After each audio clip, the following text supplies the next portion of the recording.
Last lecture में हमने पढ़ लिया था male reproductive system and now in this lecture we have to study about female reproductive system. तो फीमेल रिप्रोडक्टिव सिस्टम के पार्ट्स होते हैं सबसे पहले ovary, fallopian tube, uterus, cervix and vagina. So first of all will be starting with ovary. So what are ovaries? सबसे पहले तो ovary क्या होती है? तो ओवरीज जो होती है these are primary sex organ of the females. ठीक है, these are present 2 in numbers. 2 ovary होती है हर एक फीमेल में which are oval shaped. These are 2 in number, oval shaped, present in abdominal cavity near kidney. Abdominal cavity मतलब जो नीचे thoracic cavity तो ऊपर वाली होती है जिसमें हमारे सारे respiratory organs होते हैं, and abdominal cavity is the bottom cavity जिसमें सारे digestive organs होते हैं। तो abdominal cavity में present होंगी ovaries near kidney. Now what are the functions of ovary? सबसे पहला तो ओवरी का फंक्शन होता है to produce the female gamete which is known as egg और ओवम। उसको हम एग भी बोलते हैं और ओवम भी कहते हैं। तो सबसे पहला काम हो गया फीमेल गेमीट का production. Now next function of ovary is to produce hormones. Female sex hormones produce करने का काम होता है ओवरीज का, एंड 2 हार्मोन्स सिक्रीट होते हैं which are progesterone and estrogen.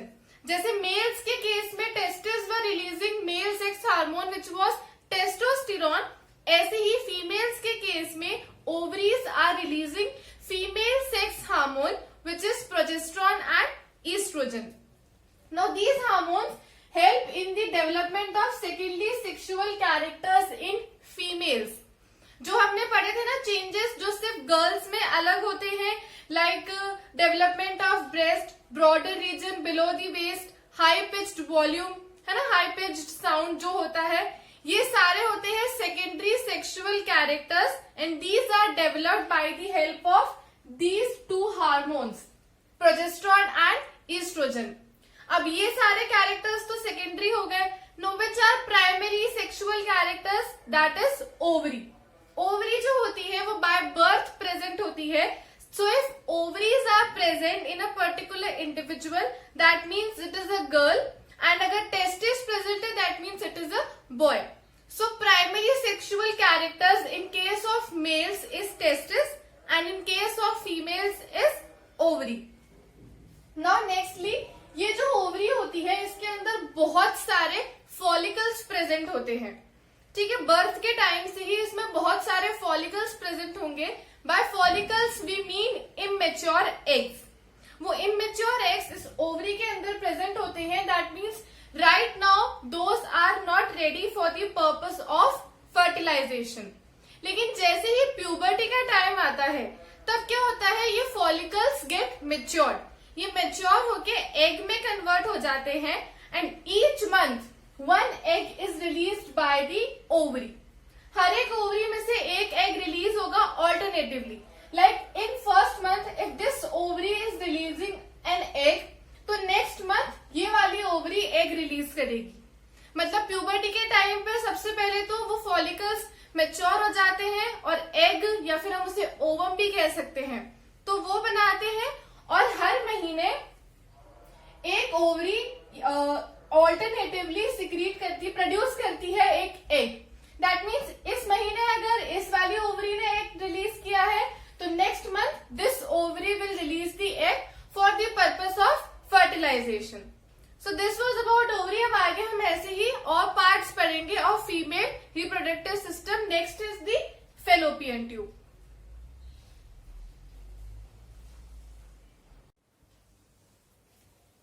Okay.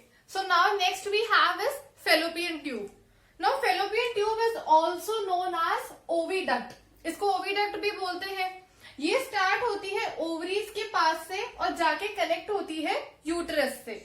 अब जो fallopian tubes होती है these are not directly connected to ovaries. ये डायरेक्टली कनेक्टेड नहीं होती, ये सिर्फ इसके आसपास प्रेजेंट होती है एक फनल के शेप जैसे में।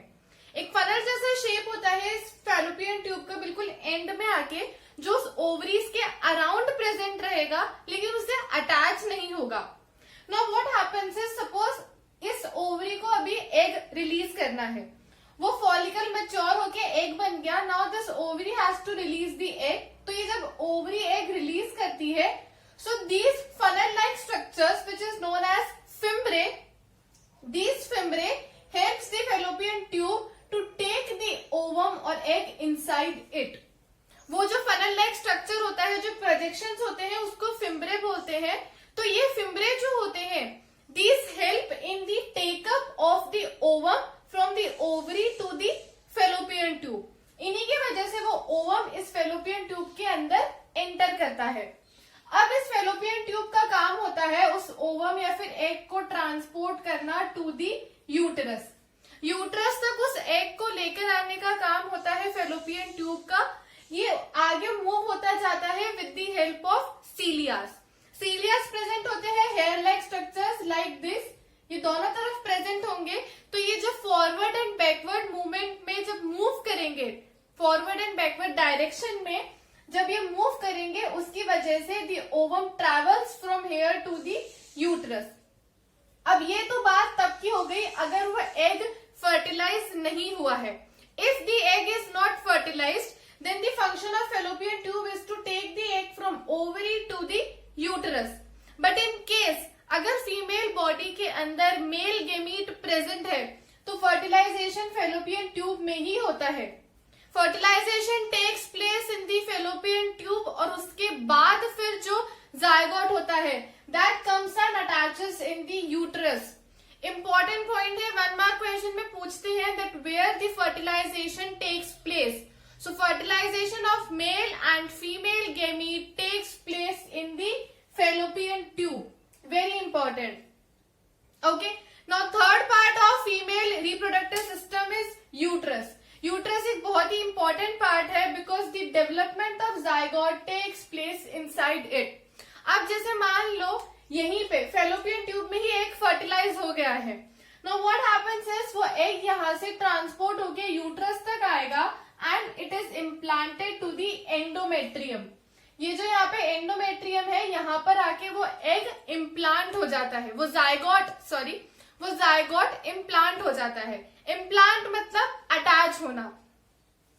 वो जायगोट यहाँ से ट्रैवल करेगा, यहाँ पे आके एंडोमेट्रियम में वो अटैच हो जाएगा. अटैच होने की वजह से क्या होता है, उसके डेवलपमेंट के लिए जितना भी न्यूट्रिशन चाहिए वो सारा फीमेल बॉडी से मिलता है. एक मदर के अंदर जब बेबी डेवलप होता है, वो जायगोट डेवलप होके जब बेबी बनाएगा, तो उस प्रोसेस के लिए इट रिक्वायर्स सम न्यूट्रिशन. तो वो जो न्यूट्रिशन होता है वो सारा उसको मिलता है फीमेल बॉडी से और उसी के लिए उस जायगोट को यहाँ पे इम्प्लांट होना होता है. Uterus is a pear shaped muscular organ. It is general description of the uterus. बाकी मेन इसका फंक्शन होता है to implant the zygote into the endometrium and secondly growth and development of zygote. Zygote का growth और development यही होता है and it takes 9 months to develop the zygote into the baby. एक बेबी बनने में 9 months लगते हैं. तो वो सारा प्रोसेस इस यूट्रस के अंदर होता है. Okay, now next will study about cervix and vagina.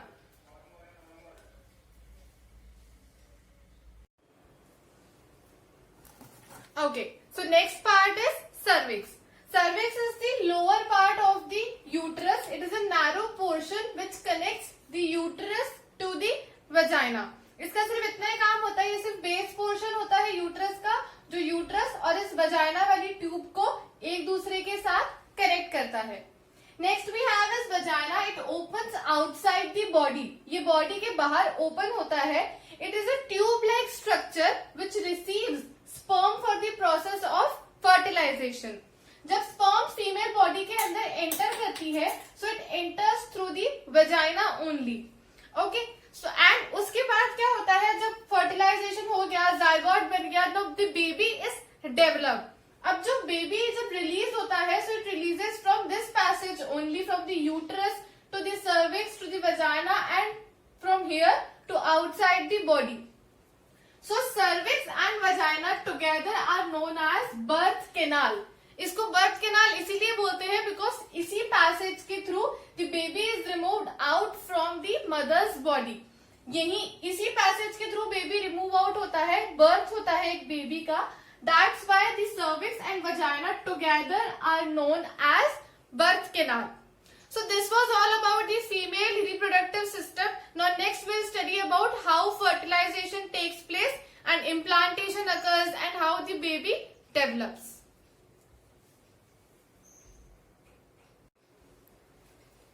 Okay, so now next we have to study about the fertilization. Now what happens is during the intercourse, the penis releases the male gametes into the vagina. Vagina is a muscular tube which receives the male gamete, which is the sperm. So what happens is the sperm travels from here, travels from the vagina to the fallopian tube, because the fertilization takes place in the fallopian tube. अब fallopian tube में यहाँ से ovary से release हुआ हुआ egg है and यहाँ से ट्रेवल किया हुआ मेल गेमीट स्पर्म है. So the fusion of male and female gamete to form a zygote is known as fertilization. ये एग है, यहाँ पर आके ये स्पर्म इससे फ्यूज होता है एंड फर्टिलाइज होकर एक स्ट्रक्चर बनाता है जिसको हम बोलते हैं जाइगोट. इसकी फर्टिलाइजेशन के बाद यहाँ पे जाइगोट बनेगा. अब ये जो जाइगोट है ये ट्रैवल करता है from the fallopian tube to the uterus, और साथ ही साथ ट्रैवलिंग के साथ साथ क्या होता है इसमें कंटिन्यूअस डिविजन्स चलते रहते हैं. That's why when the zygote reaches the uterus, जब जाइगोट यूट्रस में आ जाता है तब हम उसे कहते हैं embryo. And the attachment of embryo to the thin lining of uterus is known as implantation. में यूट्रस में जब वो आएगा तब यूट्रस बिल्कुल रेडी हो चुका है एक एम्ब्रियो को रिसीव करने के लिए. कैसे रेडी होता है यूट्रस? वो अपनी वॉल्स को बहुत थिक कर लेगा, बहुत highly richly supplied with blood होगा, है ना, क्योंकि अब उस यूट्रस को अगले 9 मंथ्स के लिए एक बेबी को कैरी करना है. So in order to carry that baby the uterus make up itself. कैसे मेकअप करता है? जो इसकी लाइनिंग होती है वो बहुत थिक हो जाती है, वो डिविजन्स होते हैं तो lining becomes thick, blood supply increase हो जाती है ताकि प्रॉपर न्यूट्रिशन मिल सके. तो ये सब यूट्रस रेडी कर लेता है, और इस रेडी हुए हुए यूट्रस में जब एम्ब्रियो आके अटैच होता है तब वो प्रोसेस कहलाता है इम्प्लांटेशन. ठीक है, and that is the beginning of pregnancy. वो प्रेगनेंसी की बिगिनिंग होती है, मतलब यूट्रस जब एम्ब्रियो जब आके यूट्रस पे अटैच हो गया, that means the pregnancy has begin. Now next step is जब वो एम्ब्रियो आके अटैच होता है, so a disc-like thick layer of tissue is developed between uterus wall and the fetus, which is known as placenta. अब embryo धीरे धीरे develop होगा तो हम उसे फीटस कहेंगे. तो उस फीटस और यूट्रस वॉल के बीच में एक डिस्क, एक लेयर बनती है जिसको हम बोलते हैं प्लेसेंटा. एंड प्लेसेंटा और फीटस को जो कॉर्ड कनेक्ट करती है that is known as umbilical cord. Now suppose if this is the thick disc, ये जो रेड वन है this is the thick disc which is developed inside the uterus, it is known as placenta. ठीक है, और इस placenta से अब एक कॉर्ड निकलती है जो कि फिर आगे जाके एक फीटस को कनेक्ट करती है. Suppose this is the fetus. Now fetus is connected to the placenta with the help of this umbilical cord. Now this umbilical cord helps in the transfer of nutrition from the mother's body to the baby. अब ये जो umbilical cord होगी ये यहाँ से body में से जितना भी न्यूट्रिशन चाहिए होगा उस फीटस के डेवलपमेंट एंड ग्रोथ के लिए, तो उसको ट्रांसफर करने का काम करती है ये umbilical cord. साथ ही साथ जो फीटस में से जो वेस्ट मटेरियल्स रिमूव होना होता है तो वेस्ट मटेरियल्स भी बाहर लेके जाने का काम इस अम्बिलिकल कॉर्ड का होता है. That means this umbilical cord is very important for the growth and development of the fetus because it provides all the required nutrition to the fetus which is received from the mother's body. साथ ही साथ umbilical cord ही waste materials भी लेकर जाती है fetus से. Okay, now development of baby, ये फीटस का जो डेवलपमेंट होता है एक बेबी बनने तक का, इट टेक्स 9 मंथ्स. ठीक है, 9 मंथ्स लगते हैं एक पूरे फीटस को डेवलप होने में, बेबी के जैसा बनने में. It takes 9 months. So that period उतना पीरियड जो रिक्वायर्ड होता है to develop a full grown baby, that period is known as gestation period.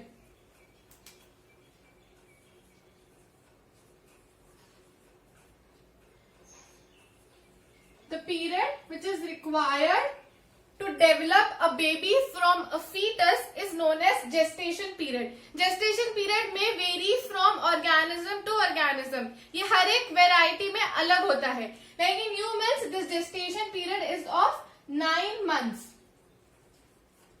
Okay, so this was about कि कैसे एक फीमेल बॉडी के अंदर स्पर्म एंटर होके फर्टिलाइज होके किस तरीके से इम्प्लांट होता है, कैसे उस डेवलपिंग फीटस को न्यूट्रिशन मिलता है ना. So in that case umbilical cord is very important and this 1 mark question can come that what is umbilical cord, what is its function. ठीक है, so there is a difference between placenta and umbilical cord. Placenta is a disc like tissue, while umbilical cord वो cord होती है जो placenta और fetus को connect करती है and provides the nutrition to it.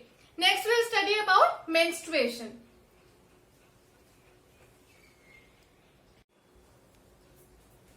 Okay, so अभी तक तो हमने पढ़ा कि एग फर्टिलाइज होता है तो उसके बाद वो जायगोट बनता है, फिर एम्ब्रियो और फिर कैसे डेवलपमेंट होता है.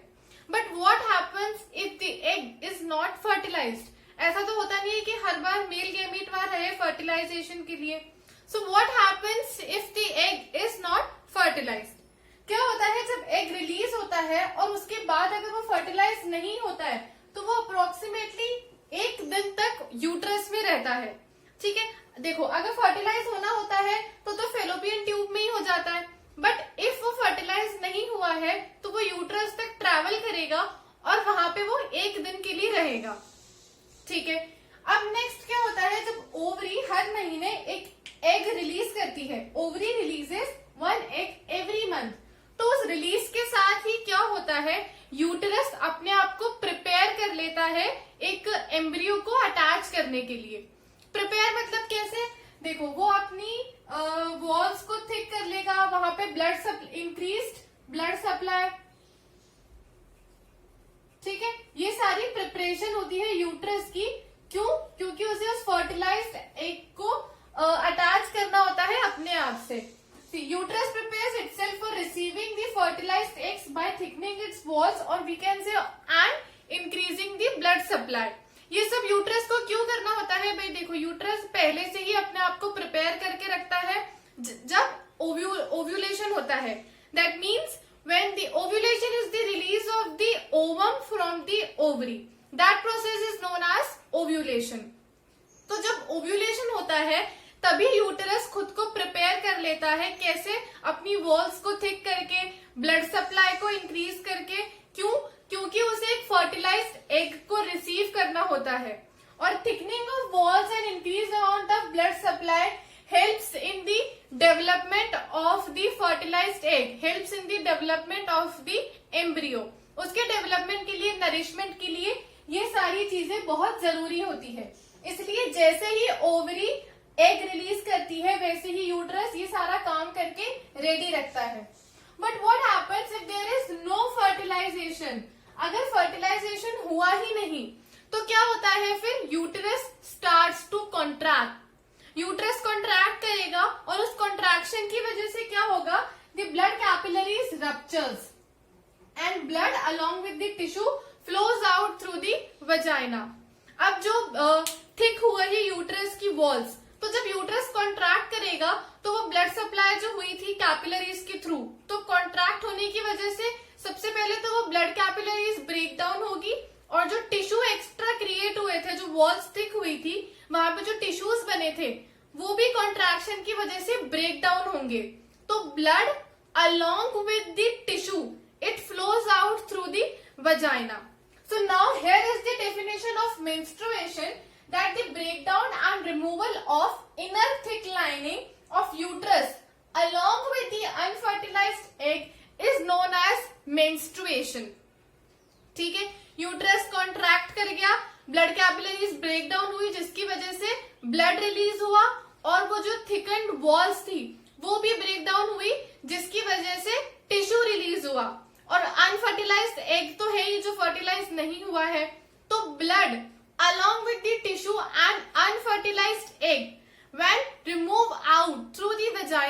then it is known as menstruation. And this is all due to the hormone progesterone. The hormone progesterone is responsible for this menstruation. This is the definition of menstruation and it is very important. 1 mark question में आता है what is menstruation.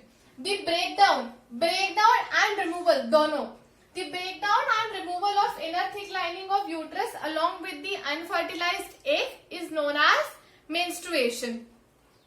It lasts for 3 to 4 days. ये जो flow होता है blood का along with the tissue, ये 3 से 4 दिन के लिए रहता है. Now there are 3 terms which are important. सबसे पहले तो blood along with the tissue debris is called as menses. ठीक है, मैंने अभी बताया कि उस वॉल्स की ब्रेकडाउन के साथ मतलब वो टिश्यू के साथ ब्लड का फ्लो होगा. तो blood along with the tissue debris, वो जो टिश्यू डेब्रिस होता है यानी कि जो टिश्यू साथ में रिलीज हो रहा है plus blood together is known as menses. ठीक है, उसके बाद टर्म आती है हमारे पास menarche. That is the first menstruation is known as menarche. ठीक है, beginning of the menstruation is known as menarche. It occurs at the age of 13 to 15. ठीक है, यही प्यूबर्टी की एज होती है. प्यूबर्टी में आने के बाद ही वो फॉलिकल मैच्योर होके एग बनाएंगे और जब एग बनना स्टार्ट होंगे तभी फिर वो ओवरी से रिलीज होके यूट्रस तक आएंगे एंड तभी फिर मेनार्क स्टार्ट होगा, है ना. तभी मेंस्ट्रुएशन स्टार्ट होगा जिसको बोलते हैं menarche. So first menstruation is known as menarche and ending of menstruation is known as menopause. Ending of menstruation मतलब अब वो रिप्रोडक्टिव एज खत्म हो गई है. सो लास्ट जो भी लास्ट होता है एंडिंग ऑफ मेंस्ट्रुएशन, जब लास्ट मेंस्ट्रुएशन होता है तो उसको हम बोलते हैं menopause. That means after menopause no egg is released from the ovary. That means further fertilization cannot take place. So सबसे पहले तो देखो, अब जो मेंस्ट्रुएशन होता है वो ओव्यूलेशन के 14 डेज के बाद होता है. ओव्यूलेशन मतलब ओवरी से एग का रिलीज होना. ठीक है, अब ओवरी ने एग को रिलीज किया तो वो एग ट्रैवल होके यूट्रस तक आने में 14 डेज लगते हैं. ओके, सो ओव्यूलेशन के यानी कि एग रिलीज होने के 14 डेज के बाद मेंस्ट्रुएशन होता है. It is a very important point. Menstruation occurs after the 14 days of ovulation. अब इतना सब पढ़ने के बाद हम कह सकते हैं कि एक वुमेन में फिक्स पीरियड होता है रिप्रोडक्शन का. That is from menarche to menopause. भाई मेनार्क से पहले तो फॉलिकल्स का मेच्योरेशन ही नहीं हुआ है तो एग बनेगा ही नहीं. ठीक है, मेनार्क कब हुआ था? जब एग बना था और उसके रिलीज होने के बाद तभी तो मेंस्ट्रुएशन होगा. दैट मीन्स और मेनोपॉज में क्या हुआ था कि उस मेनोपॉज के बाद फिर मेंस्ट्रुएशन हुआ ही नहीं. दैट मीन्स इफ मेंस्ट्रुएशन नहीं हो रहा है तो एग रिलीज नहीं हुआ है. ठीक है, मेनोपॉज क्या था? Ending of menstruation. ओके, मतलब अब फर्दर एग रिलीज नहीं होगा और एग जब रिलीज होगा ही नहीं तो उसके बाद रिप्रोड्यूस हो ही नहीं सकते, रिप्रोडक्शन का फंक्शन परफॉर्म ही नहीं कर सकते. That means a woman has a fix period of reproduction that is from menarche to menopause. Okay, it is a very important point to note down कि सिर्फ मेनार्क से मीनोपॉज के बीच में ही एक वुमेन रिप्रोडक्शन का फंक्शन परफॉर्म कर सकती है. ओके, अच्छा, जब फर्टिलाइजेशन हो जाता है, ठीक है, अगर फर्टिलाइज हो गया है, एक जायगोट बन गया है, एम्ब्रियो बन गया है, तो उस 9 मंथ्स के लिए मेंस्ट्रुएशन अपने आप स्टॉप हो जाता है. क्योंकि जैसे ही फर्टिलाइजेशन होता है, जायगोट बनता है, ovary do not releases egg. उतने टाइम पीरियड के लिए ओवरी एग रिलीज नहीं करती, तो उस टाइम के लिए द मेंस्ट्रुएशन स्टॉप्स ऑटोमेटिकली. ये सब कब होता है? मेंस्ट्रुएशन कब होता है? जब वो एग फर्टिलाइज नहीं हो पाता. Okay, so this was our today's topic, female reproductive system and fertilization. Thank you for listening.